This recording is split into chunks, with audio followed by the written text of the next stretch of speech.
This is Scott Becker with the Becker Private Equity and Business Podcast. We're thrilled today to be joined by one of our most listened to guests. We're joined today by Holly Buckley. Holly chairs the healthcare department at McGuireWoods, and she lives at the intersection of private equity and healthcare. Holly's going to talk today about some of the healthcare private equity trends that she's watching. Let me turn it to you, Holly.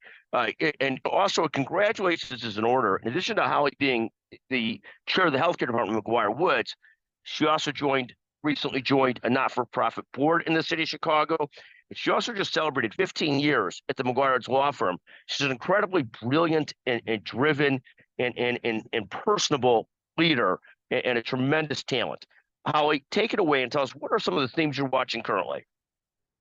Thank you, Scott, and thanks for that lovely introduction.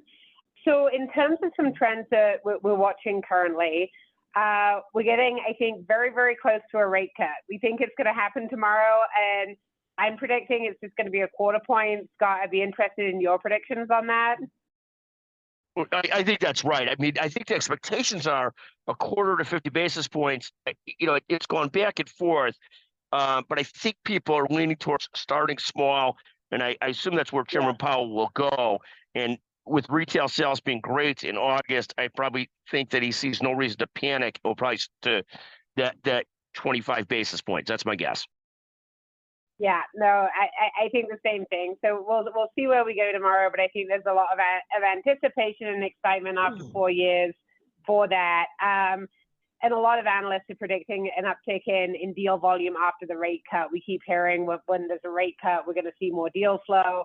Deal flow is pretty solid right now, but there's a huge amount in dry powder. An S&P Global article reports that there's record dry powder currently. At the end of the first half of the year, it's estimated at $2.62 trillion across all sectors globally, which is just a record amount of dry powder waiting to be deployed, and that's similarly high in the healthcare space as well. And then similarly, private equity fundraising plunged to a 6-year low in 2023. This was also in the S&P Global article, and they attribute a tough deal-making environment in part, which limits entries into new private equity deals and also exits from current portfolio investments. We are kind of all eyes right now on California Bill AB 3129. This bill has passed in the House and is sitting on Newsom's desk currently. And this will give the California Attorney General approval rights over certain healthcare private equity transactions, most healthcare private equity transactions. And this is one of many new state-level bills looking to either gather information or regulate or restrict private equity investment in the healthcare space. Most of these bills require a notice period pre-transaction, followed by either some kind of approval or just, automatic approval once the information is gathered. The California bill will be looking at antitrust implications, and that'll be kind of the how the transactions are evaluated in terms of whether or not the Attorney General will approve them.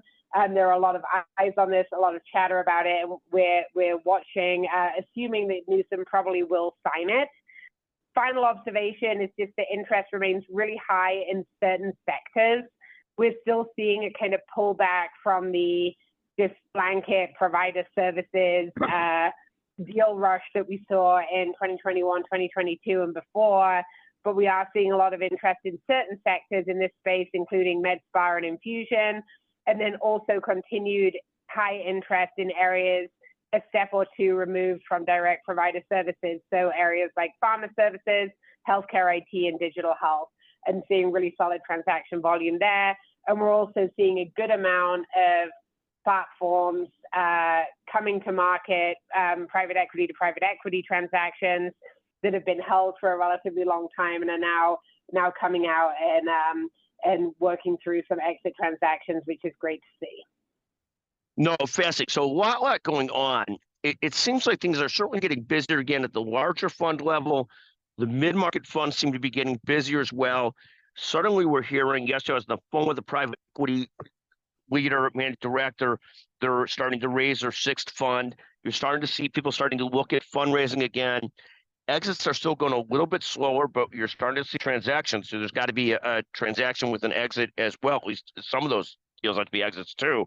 But it does seem like things are picking up significantly. In the provider space, is that going to be more challenging to see the practice platform space really get going again, just because margins have gotten tougher there? I know in some areas they're very hot, but what's your sense in the provider, the practice platform area? I think yes. I think a lot of the PPMs are kind of struggling somewhat.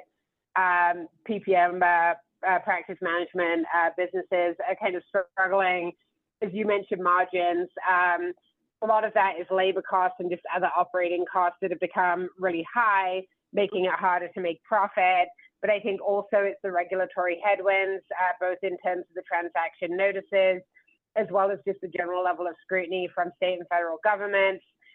Also just reimbursement challenges. So I think, I don't think we are, my prediction is I don't think we're ever going to see quite the same level of transactions in that space again, but I think we will still see a good amount of deals getting done in that space. It's just going to be, and I've said this to others before, to be successful, you've just got to do a better job. So just doing smarter deals, doing a better job at picking targets and then managing them really well, making sure they're true platforms or managing them to be true platforms, and then making sure that the kind of pro-competitive and pro-community goals are being documented and met in terms of increased access, decreased cost, and increased quality.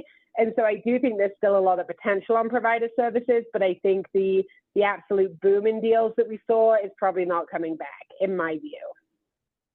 No, at least not any near term. There's also less and less independent practices for larger platforms to pick up and do as bolt-ons as well. So that probably rings true. And the margins in those smaller practices have gotten tougher as well. So no, a fascinating turn of events there. And this legal sort of regulation of private equity. I mean, California's been long after this. It's not a reflection of the Stewart healthcare deal that went south. But what's the take on it? We see a lot of that in a lot of other states as well. I mean, California always has been sort of a trendsetter in being difficult on sort of private health care. But what do you see longer term? Are more states going to go in that direction too?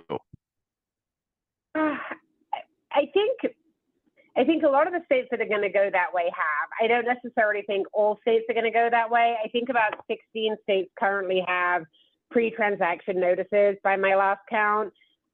It's frankly, in my view, low-hanging fruit as far as the states are concerned in terms of public reception to these types of things. It's a scapegoat to say, let's regulate private equity and look like we're really doing something, but I don't necessarily know how helpful it truly is to communities and to the states to do this.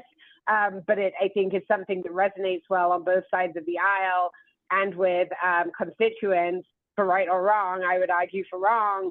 And so we'll see. I don't know that every state's going to follow suit, but I wouldn't be surprised if a few more do so. No, I think your point's so well taken. Private equity becomes an easy villain, a fun villain, even though in total it controls a very small percentage of overall healthcare. I mean, I saw this past month there were 5 hospital closures that had nothing to do with private equity.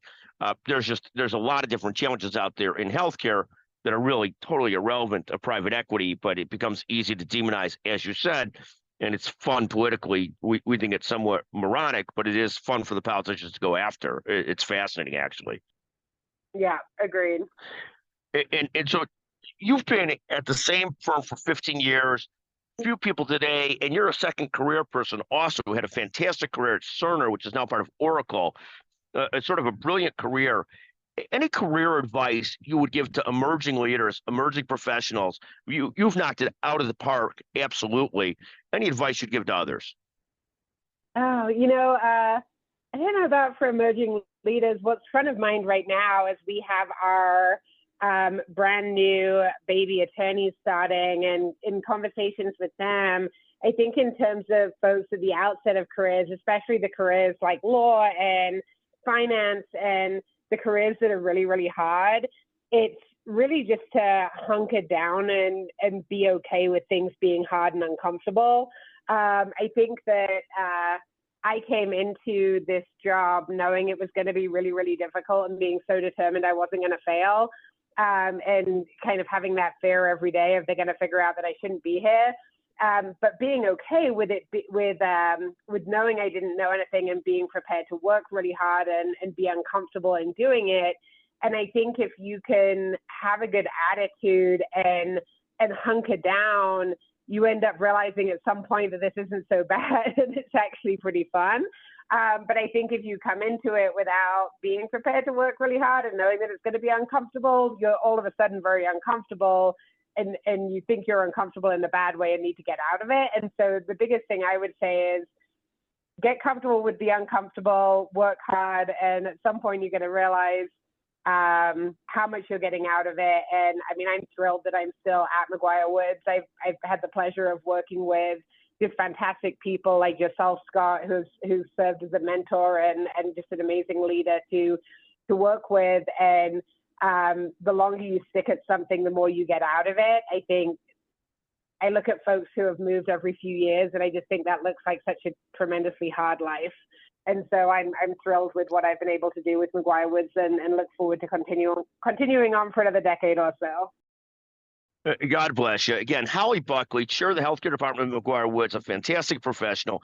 Thank you for joining us today on the Becker Private Equity and Business Podcast. Always great to visit with you. Thank you.